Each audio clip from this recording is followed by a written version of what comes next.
Here we are once more in All Saints Church, Bakewell, for another conversation with John Butler.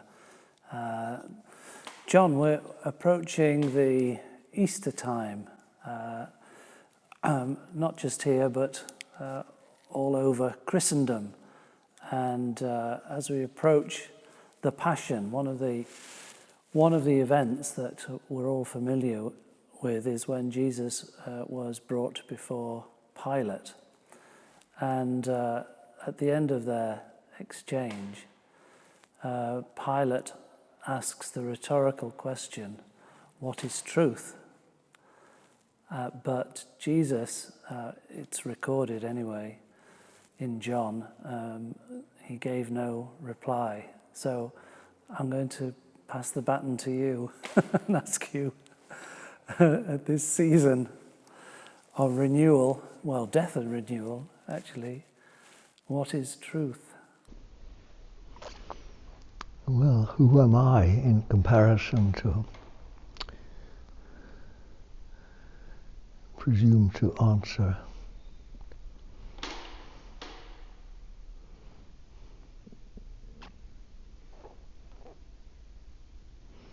Certainly the best answer is just what I'm doing now, which is resting in that which doesn't change.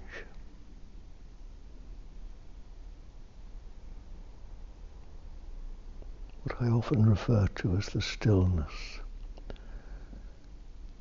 the constant presence here and now.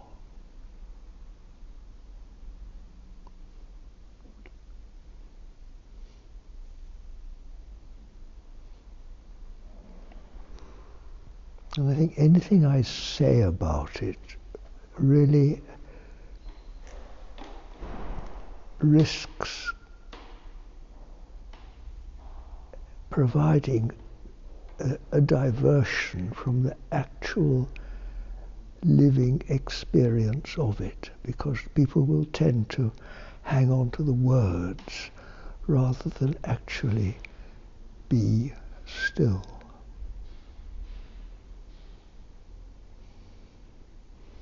And they will end up thinking they're still or trying to be still rather than just being still, present, undivided now.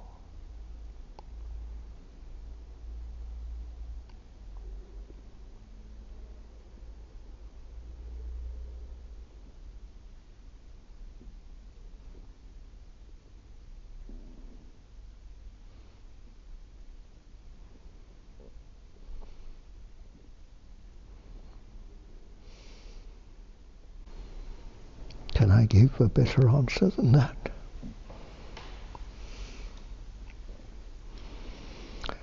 Well, I was asked a question, so all I'll say is that many, many years ago, I remember being told that truth is what doesn't change. And in a way that is a very satisfactory answer, I've always thought, because most of what we experience in life changes, particularly ideas and explanations. What one person calls truth, as often as not, somebody else comes up with some other version. So what is it? What are we talking about? Countless names and forms have been used in our efforts to answer this question,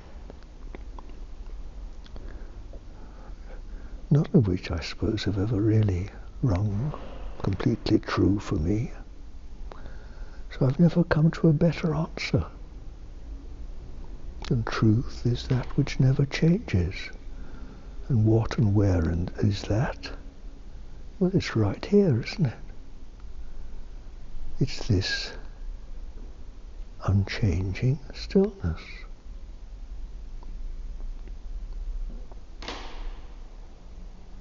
As simple as that.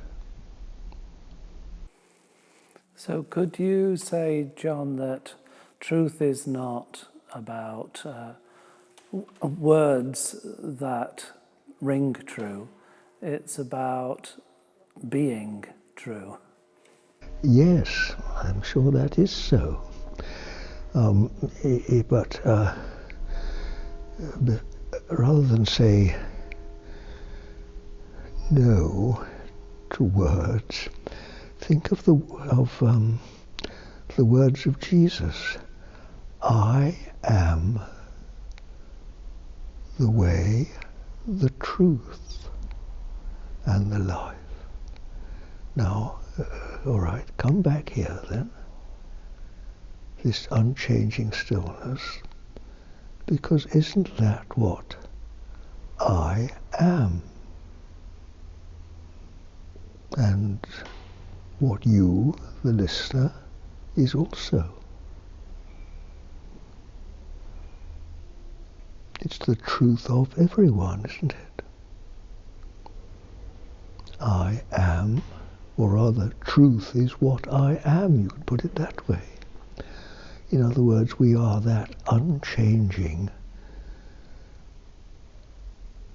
It isn't really a part, it's that unchanging word, unchanging, the realization of this unchanging presence, which no matter what changes are taking place in body and mind, contains it and is the constancy throughout all change. What I am. Hence we are told to know thyself. And if and when we ever begin to grasp what it is, you come to realize by simple elimination that this is what I am. And you too. And whatever we are not, that is the body and the mind, perishes. It comes to pass. It seems to steal the show very often. Causes multiple confusions when we lose the utter simplicity of truth. But that is our human situation. Would it be helpful or confusing to perhaps suggest there are two truths? There's an external truth and an internal truth. I've just made that up, so let me try and suggest what I mean. We are inundated with various people peddling their truths or fake news. So there's truths that come from the outside, but then there are truths that we discover on the inside. Well, because we are, most of us, living in an exterior condition, relating to things out there in the world, the objects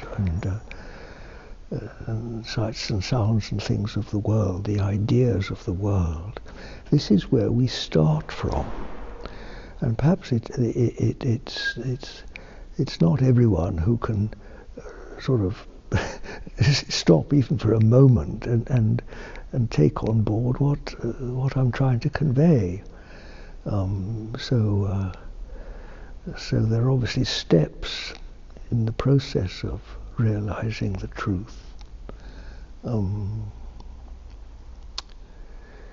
As you draw nearer this unchanging reality, you'll see that there isn't really an inner or an outer. It's all containing.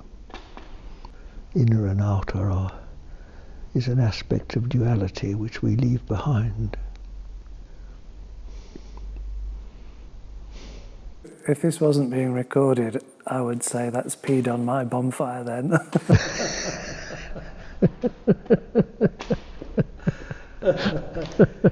I've always taken there to be two ways of coming to the truth. What's called general revelation and what's called special revelation. General revelation being the world of nature and things. It says in Romans, what can be known about God is plain to them because God has revealed it. His invisible attributes, namely his eternal power and divine nature, have been clearly perceived in the things that have been made. Yes. Well, I remember reading that too as a young man and feeling rather pleased that I considered myself close to nature then. And yes, certainly that's normally where we receive our first intimations of truth, in amongst nature, natural happenings, the order of things. I think it's only realistic to think of spiritual realization as a long, long process. It really is a growth. We grow in spirit, and a child can't suddenly be an adult. We have to grow through all the stages of life and then grow out of them.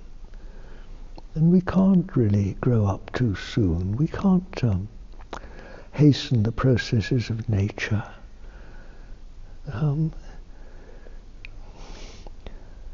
We can't really hasten our own development. I meet quite a number of young people who are obviously dead keen to, reach a spiritual realization, and then I think of my own long life of struggle through all sorts of worldly agonies and trials and depressions and things that have all been steps along the way, either giving or purging something out of me. So to this question of truth, perhaps it's as much as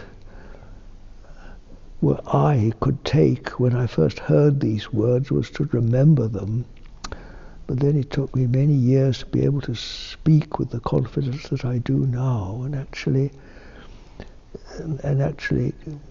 try to convey the actual still, silent presence. Yes, I think when you're young and your blood is hot, you're full of desires and things, it's almost impossible to see the ultimate in terms of invisible spirit. We're so much in the world. Our minds are full of girls and ambitions and, the strength, our energy of our young bodies. These things can't just be dismissed. Maybe sometimes in history people have tried to sort of suppress them all, but I'm not sure that's really a very good idea, whether it really works.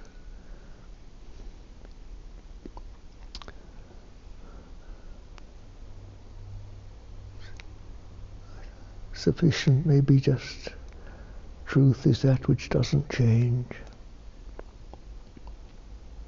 And so we gradually learn to eliminate all that does. I'm reminded of the saying, actually, I can't recall who said it from Scripture. Know the truth, and the truth will set you free. So just give us a John Butler handy tips to how to know the truth and what it means to be set free. Well, absolutely. Well, you're right. It was always here and now. This is the place to do it. Feet on the floor, bottom on the chair. Find this unchanging stillness, you see. let's take a few moments just to let it permeate into consciousness. Right now. You can almost sort of breathe it in, can't you? Take it into yourself. Certainly we can rest in it like an ocean of invisible comfort. And when we do that, well, what binds you? What's left to bind you? You just forget about it, don't you? The fetters fall away. The hurry and the worry just dissolve away. All the vexed questions, is it this, is it that? What to do next? The past, the future, they all just melt away, don't they? As though they never were. Just this. Complete.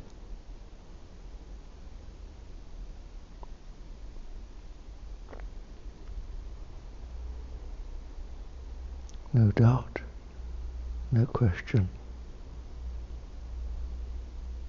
I am.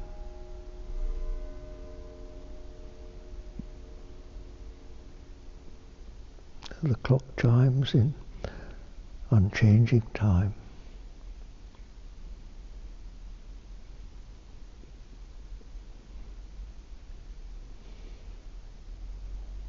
See, we are free. This is our nature.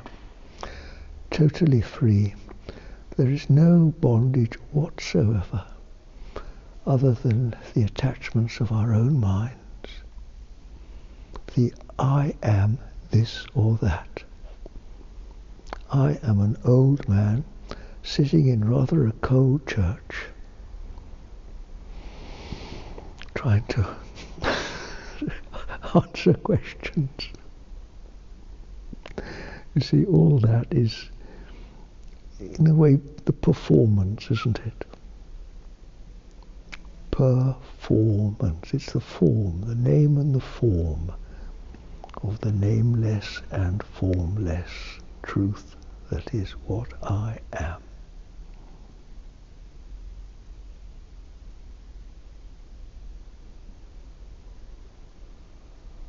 And when one draws deeper and deeper into that, all identifications, attachments, they just fall away. One is free. And you find out that it's totally natural to be free. Complete. And you really wonder how and why you're ever anything else.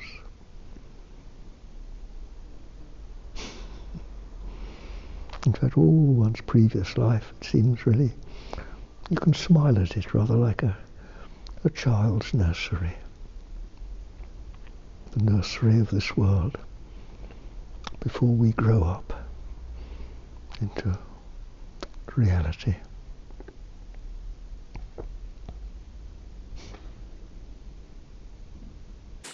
So what is it, John, that the truth frees us from? What were we imprisoned in?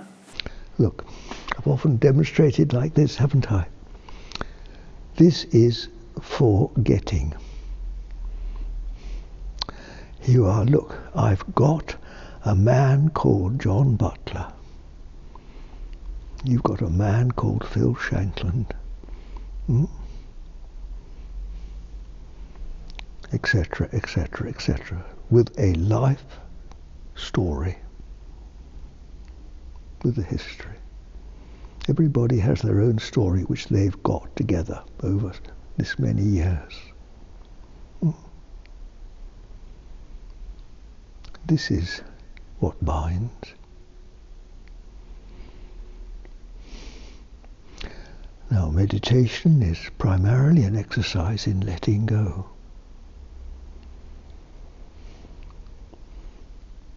And you just lay aside all this attachment, and you begin to discover what it is to be not attached, to be free.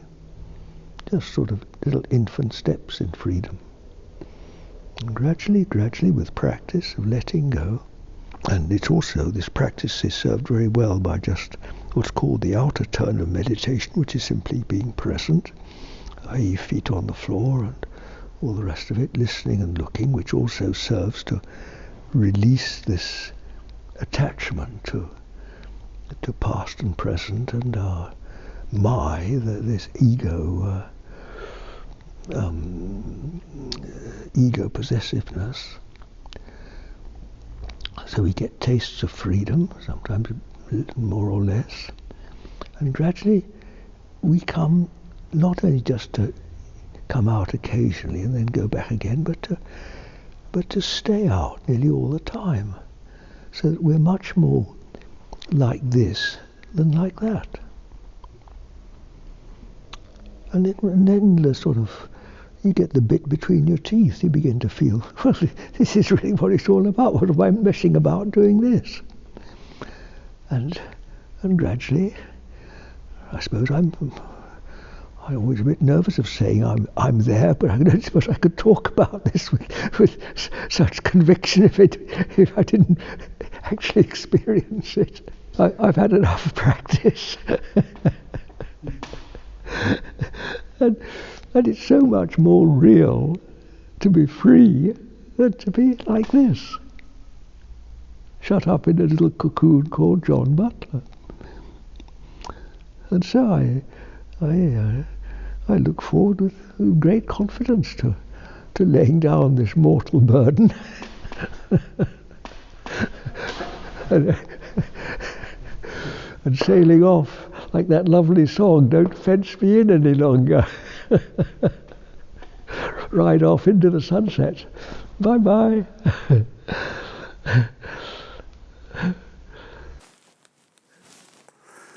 I was going to ask what are the benefits of this being set free, and then it came to mind the fruits of the Spirit. I won't remember them all, but they are love, joy,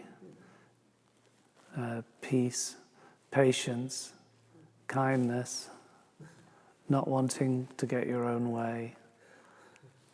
I'm hoping temperance isn't still in there somewhere. Well, all those things are again stepping stones along the way, but what's the purpose of it? Of course, because it's of use to others. This is when you begin to be of real use, because you see, when you're free, you realize that everybody is free. And so, when you don't know this and you think you're bound, you see everybody else as bound, because what we see and with our own eyes, we project onto everybody else. If we look with eyes of flesh that focus on visibility, what we call visibility, that's what we look at, and that's what you see. So everybody else is, as it were, flesh, is this temporal flesh. Now, this that I'm talking about, this unchanging spirit, you don't really see it with your fleshly eyes, do you? I sense it just as well with my eyes closed as when they're open. It doesn't matter in the middle of the night, it's there, it's constant, it's not dependent on these things. And so it's when, as it becomes real to us, so you see it's the reality of everybody. So everybody is free. So the whole consciousness is raised. That's really what it is. It raises the level of consciousness. Instead of seeing the whole world as flesh and subject to the troubles of the flesh, and hence all one's efforts are directed towards making the flesh better, which of course is like trying to make a silk purse out of a sow's ear, isn't it? It doesn't work because it's inherently corrupt. And we can sort of patch it up for a bit, for a while, and pretend it's better. But then you die again next day, don't you? What if you save your life today? But when you begin to see this spiritual truth of total freedom, then that's what you see. You realize that nobody is bound, nobody's ill, no one's actually suffering as we think we are. This whole world of human misfortune is a self-made make-believe. It isn't as real as people think. We think it's real, and so we perpetuate this make-believe. And the whole structure of humanity is directed towards it. But when you get a glimpse of this, what I'm talking about, this presence, it just takes over. And this is how the world is overcome. You may remember the last words of Jesus on the cross: I have overcome the world.